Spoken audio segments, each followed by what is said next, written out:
Halo Ensiklopedia. Hari ini kami berada di Kota Palangkaraya, Kalimantan Tengah. Apa saja yang unik dari sini?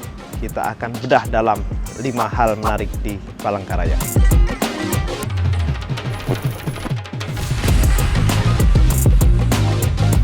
Nah, yang pertama tentang sejarah kota. Pada tahun 1849, wilayah Kota Palangkaraya dimasukkan ke dalam daerah Dayak Besar. Itu berdasarkan dari Stadblad Belanda. Dayak Besar meliputi berbagai wilayah di Kalimantan yang mayoritas didominasi oleh suku Dayak.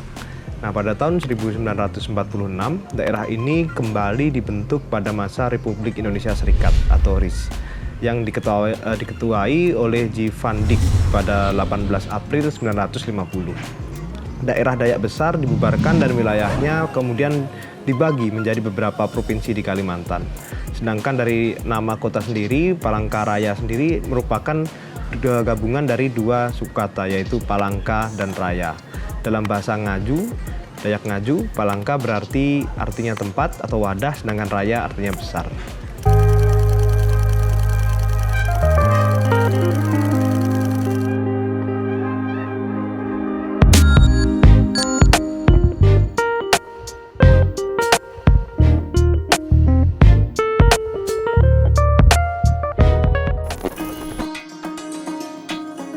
Yang kedua adalah tentang luas dan sejarah kota.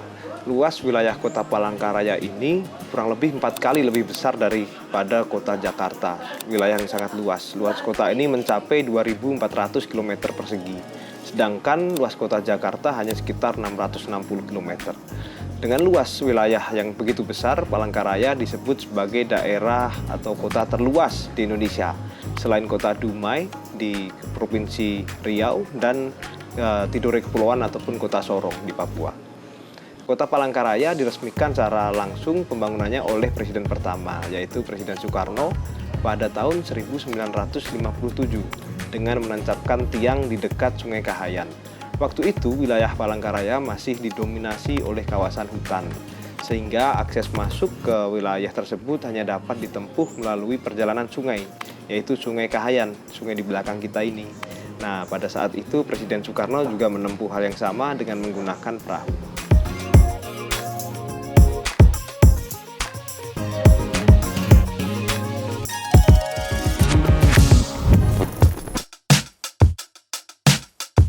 Yang ketiga adalah Jalan Rusia yang ada di Kota Palangkaraya. Nah, di Kota Palangkaraya, tepatnya di pusat kota, ada sebuah jalan yang dibangun oleh insinyur-insinyur Rusia pada tahun 1962.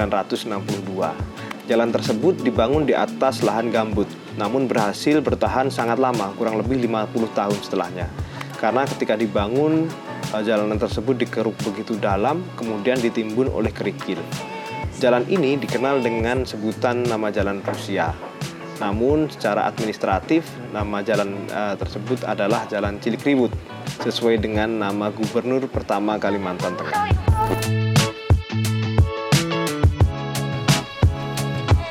Kita hari ini di Museum Belanga di Kota Palangkaraya. Museum ini banyak menyimpan cerita dan sejarah tentang kehidupan sosial dan etnografis masyarakat suku Dayak yang berada di Kalimantan Tengah. Kita lihat koleksi-koleksi di museum ini.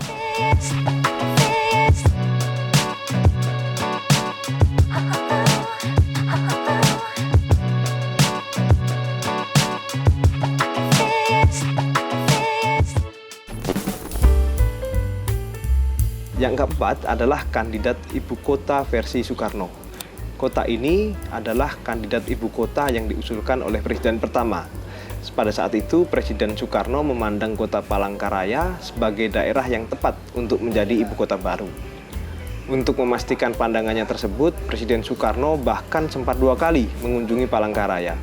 Bahkan saat peresmian Kota Palangkaraya, Presiden Soekarno dengan tegas mengatakan, kota ini akan dirancang sebagai ibu kota negara. Namun wacana itu belum pernah terrealisasi. Pada tahun-tahun berikutnya muncul nama-nama yang menjadi kandidat kota baru yang dijadikan sebagai ibu kota. Sebagai contoh di daerah Jonggol yang diusulkan oleh Presiden kedua Bapak Soeharto. Namun sampai akhirnya Presiden Jokowi sudah menetapkan bahwa pemindahan ibu kota juga akan dilakukan di Provinsi Kalimantan Timur, tepatnya di Pulau Kalimantan ini, yaitu di daerah Penajam Pasir Utara.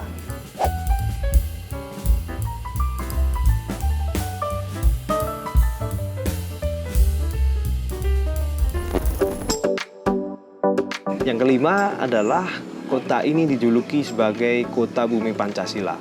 Kota Palangkaraya dikenal dengan toleransinya yang sangat tinggi terhadap keberagaman dan perbedaan etnis, agama, dan sebagainya, sehingga mendapat julukan sebagai Bumi Pancasila, sebagai bagian dari Provinsi Kalimantan Tengah. Tak jarang bisa ditemukan di sini rumah ibadah yang lokasinya sangat berdekatan, dan hampir semua agama ada di kota ini.